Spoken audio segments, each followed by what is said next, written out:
بسم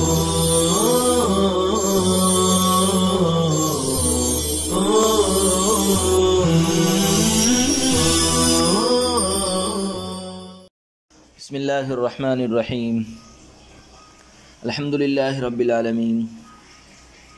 الحمدللہ حمدا کثیرا طیبا مبارکا فیہ وصلی اللہ وسلم علی نبینا محمد وعلی آلہ واصحابہ وبارک وسلم تسلیما کثیرا کثیرا۔ بسم اللہ الرحمن الرحیم ولا يجوز المسح لمن وجب علیہ الغسل لحديث صفوان بن عسال رضي الله عنه أنه قال كان رسول الله صلى الله عليه وسلم يأمرنا إذا كنا سفرا ألا ننزع خفافنا 3 أيام ولياليها إلا عن جنابة ولكن عن بول أو غائط أو نوم، ولأن الجنابة لا تتكرر عادة فلا حرج في النزع بخلاف الحدث لأنه يتكرر۔ اور اس شخص کے لیے مسح علی الخفین جائز نہیں ہے جس پر غسل واجب ہو۔ حضرت صفوان ابن عسال کی حدیث کی وجہ سے وہ فرماتے ہیں کہ جب ہم سفر میں ہوتے تھے تو آپ صلی اللہ علیہ وسلم ہمیں یہ حکم دیتے تھے کہ ہم 3 دن 3 رات تک اپنے موضوع کو نہ اتارے مگر جنابت سے، یعنی اتار دے، لیکن پیشاب یا پاخانہ یا نیند سے، اور اس لیے بھی کہ عموماً جنابت مقرر نہیں ہوتی، لہٰذا اتارنے میں کوئی حرج نہیں ہے برخلاف حدث کے، کیونکہ وہ مقرر ہوتا ہے۔ عزیز طلبہ کرام، موضوع پر مسح کس حدث کو دور کرتا ہے؟ یہ مسئلہ تو اس سے پہلے بھی آ چکا ہے کہ مسح علی الخفین صرف محدث یعنی بے وضو کے لیے جائز ہے، جنوبی کے لیے جائز نہیں ہے۔ اسی کو یہاں حضرت صفوان ابن عسال کی حدیث سے مزید مؤکد کر دیا گیا ہے، جس میں واضح طور پر یہ صراحت ہے کہ دوران سفر جنابت پیش آنے کی صورت میں تو موزہ اتار دیا جائے گا، لیکن اگر حدث لاحق ہو، مثلا پیشاب، پاخانہ یا سونا، تو اس صورت میں 3 دن اور 3 رات سے پہلے موزے نہیں اتارے جائیں گے۔ دوسری دلیل یہ ہے کہ مسح علی الخفین کے جواز کی علت دفع حرج ہے، اور جنابت چونکہ کبھی کبھار ہی پیش آتی ہے، اس لیے اس صورت میں موزہ نکالنے میں کوئی حرج نہیں ہے، لہذا جنابت میں تو اسے نکال دیں گے۔ اس کے برخلاف حدث اصغر چونکہ بار بار پیش آتا ہے، اس لیے اس صورت میں موزہ نکالنے سے حرج لاحق ہوگا، لہذا حدث کی صورتوں اور وجہوں میں ہر بار موزہ نہیں نکالا جائے گا۔ وَيَنْقُضُ الْمَسْحَ كُلُّ شَيْءٍ يَنْقُضُ الْوُضُوءَ لِأَنَّهُ بَعْضَ الْوُضُوءِ وَيَنْقُضُهُ أَيْضًا نَزْعُ الْخُفِّ لِسِرَايَةِ الْحَدَثِ إِلَى الْقَدَمِ حَيْثُ زَالَ الْمَانِعُ، وَكَذَا نَزْعُ أَحَدِهِمَا لِتَعَذُّرِ الْجَمْعِ بَيْنَ الْغَسْلِ وَالْمَسْحِ فِي وَظِيفَةٍ وَاحِدَةٍ، وَكَذَا مُضِيُّ الْمُدَّةِ لِمَا رَوَيْنَا، وَإِذَا تَمَّتِ الْمُدَّةُ نَزَعَ خُفَّيْهِ وَغَسَلَ رِجْلَيْهِ وَصَلَّى وَلَيْسَ عَلَيْهِ إِعَادَةُ بَقِيَّةِ الْوُضُوءِ، وَكَذَا إِذَا نَزَعَ قَبْلَ الْمُدَّةِ، لِأَنَّ عِنْدَ النَّزْعِ يَسْرِي الْحَدَثُ السَّابِقُ إِلَى الْقَدَمَيْنِ كَأَنْ لَمْ يَغْسِلْهُمَا، وَحُكْمُ النَّزْعِ يَثْبُتُ بِخُرُوجِ الْقَدَمِ إِلَى السَّاقِ لأنه لا معتبر به في حق المسح، وكذا بأكثر القدم هو الصحيح۔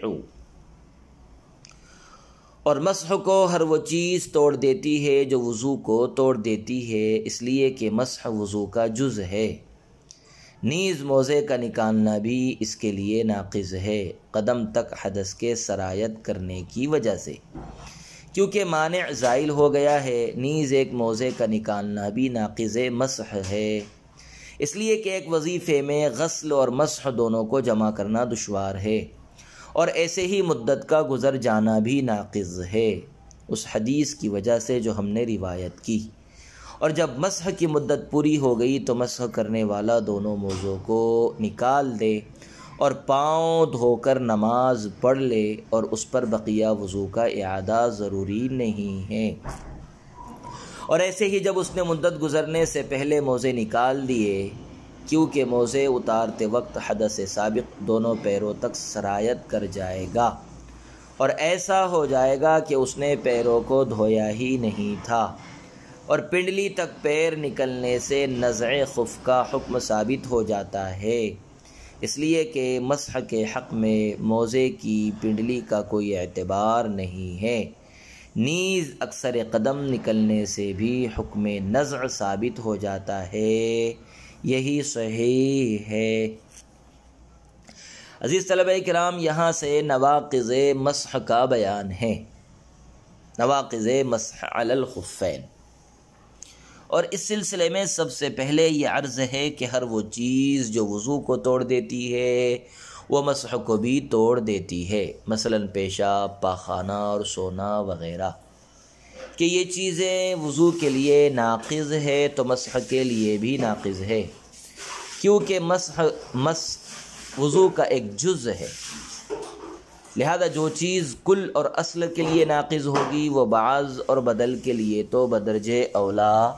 ناقض ہوگی۔ فرماتے ہیں کہ اگر کوئی شخص موزوں کو اتار دے تو بھی اس کا مسح باطل ہو جائے گا، کیونکہ موزے پیروں میں حدث سرایت کرنے سے مانے تھے، مگر اتار دینے کی وجہ سے یہ ممانعت دور ہو گئی، اس لیے حدث سرایت کر گیا اور مسح باطل ہو گیا۔ نیز اگر کسی شخص نے دونوں موزوں میں سے ایک موزہ نکال دیا تب بھی اس کا مسح ٹوٹ گیا، کیونکہ خفین پہننے کی صورت میں قدموں کا وظیفہ غسل سے مسح کی طرف منتقل ہو گیا تھا، مگر ایک موزہ نکالنے کی وجہ سے ایک پیر میں غسل ضروری ہو گیا اور ایک پیر میں مسح ہے، حالانکہ عضو میں غسل اور مسح دونوں کو جمع کرنا متعذر ہے، اس لیے اس صورت میں مسح باطل ہو گیا۔ اس شخص کو چاہیے کہ دوسرا موزہ بھی نکال دے اور اچھی طرح پیروں کو دھو لے۔ وَكَانَ مُضِيُّ الْمُدَّةِ، فرماتے ہیں کہ مدت مسح کے گزر جانے سے بھی مسح باطل ہو جاتا ہے، اس لیے کہ حدیث پاک میں صاف طور پر مقیم اور مسافر کے لیے علی الترتیب 1 دن 1 رات اور 3 دن 3 راتوں تک مسح کی تحدید اور توقیت بیان کر دی گئی ہے، اس لیے ظاہر ہے کہ جب یہ توقیت پوری ہو جائے گی تو مسح باطل ہو جائے گا۔ وَإِذَا تَمَّتِ الْمُدَّةُ، مدت مسح پوری ہونے کی صورت میں حکم یہ ہے کہ موزہ پہننے والا اپنے موزوں کو اتار کر پیروں کو دھو لے، اور اگر کوئی اور ناقض وضو پیش نہ آیا ہو تو صرف پیروں کے دھلنے پر اکتفا کر لے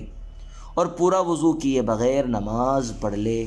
یعنی اس شخص پر ہمارے یہاں بقیہ وضو کا اعادہ واجب نہیں ہے۔ وَإِذَا تَمَّتِ الْمُدَّةُ، مدت مسح پوری ہونے کی صورت میں حکم یہ ہے کہ موزہ پہننے والا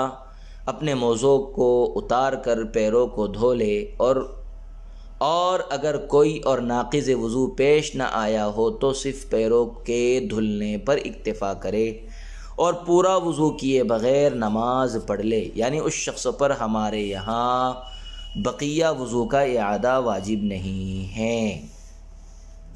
لیکن امام شافعی رحمہ اللہ تعالی فرماتے ہیں کہ اس شخص کے لیے پورا وضو کرنا ضروری ہے، اس لیے کہ مدت مسح گزر جانے کی وجہ سے قدموں میں طہارت ختم ہو گئی،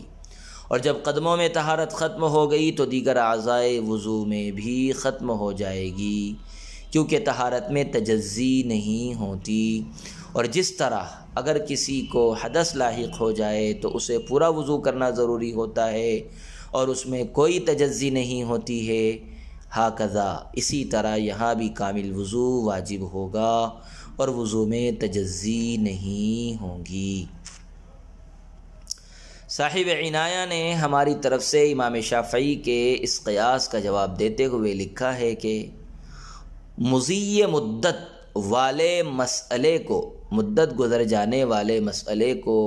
مسئلہ حدث پر قیاس کرنا درست نہیں ہے، کیونکہ حدث میں خروج نجاست ہوتا ہے جبکہ مدت گزرنے میں کسی بھی چیز کا خروج نہیں ہوتا۔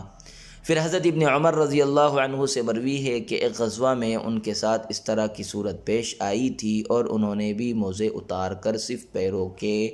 دھونے پر اکتفا کیا تھا، اس سے بھی معلوم ہوا کہ وضو کا اعادہ واجب نہیں ہے، وَكَذَا إِذَا نَزَعَ، فرماتے ہیں کہ عدم اعادہ وضو کا حکم اس صورت میں بھی ہے جب کسی شخص نے مدت گزرنے سے پہلے از خود اپنے موزے نکال دیے، تو اس صورت میں بھی وہ شخص صرف پیروں کو دھو کر نماز پڑھ سکتا ہے، کیونکہ موزے نکالنے کی وجہ سے حدث اس کے قدموں تک ہی سرایت کرے گا، نہ کہ تمام اعضائے وضو پر۔ اور یہ ایسا ہو گیا جیسا کہ اس شخص نے بوقت وضو اپنے قدموں کو نہیں دھویا تھا، اس لیے اب صرف قدموں کا دھونا ہی واجب ہوگا۔ وَيَثْبُتُ، فرماتے ہیں کہ موزہ نکالنے کا حکم اس وقت ثابت اور لاگو ہوگا جب قدم موزوں کی پنڈلی تک نکل آئے، کیونکہ مسح کے متعلق موزے کی پنڈلی کا کوئی اعتبار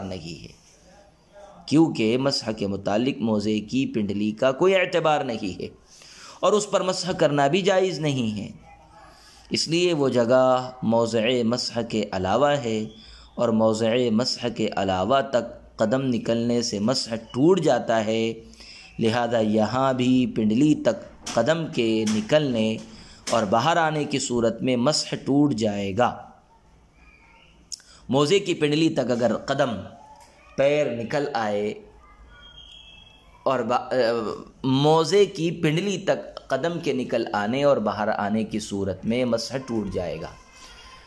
فرماتے ہیں کہ صحیح قول کے مطابق اگر موزے کی پنڈلی میں پورا قدم تو نہیں آیا مگر قدم کا اکثر حصہ پنڈلی تک نکل کر آ گیا تو اس صورت میں بھی مسح باطل ہو جائے گا، کیونکہ للاکثری حکم الکل کا ضابطہ نہایت معروف و مشہور ہے۔ ومن ابتدأ المسح وهو مقيم فسافر قبل تمام يوم وليلة مسح 3 أيام ولياليها عملا بإطلاق الحديث، ولأنه حكم متعلق بالوقت فيعتبر فيه آخره، بخلاف ما إذا استكمل المدة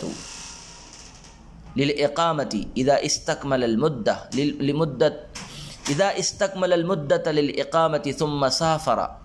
لأن الحدث قد سرى إلى القدم والخف ليس برافع۔